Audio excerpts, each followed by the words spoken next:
রহমান আজহারিরে বাংলাদেশে আসাই নিষেধ করে দিছিল। আরো কত মায়ের বুক খালি করলো, এত জুলুম করলো, এগুলা কি আপনারা ভুলা যাইতেছেন? ভাই পানির মতো বন্যা হইছে, রাস্তায় রক্তের বন্যা হইছে, এদিকে আপনারা ভুলা গেছেন? চোখ কি আসিল না? চোখ কি অন্ধ হয়ে গেছিল? দেখেন না এইগুলা? বিগত 15 বছরে দেশ থেকে 11 লক্ষ কোটি টাকা পাচার করা হলো, তখন কোনো সমস্যা নেই।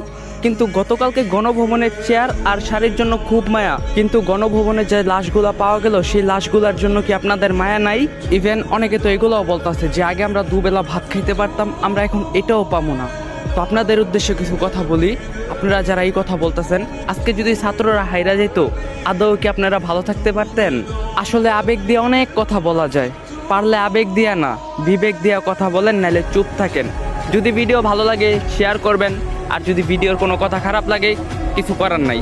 সবাই ভালো থাকবেন, আল্লাহ হাফেজ।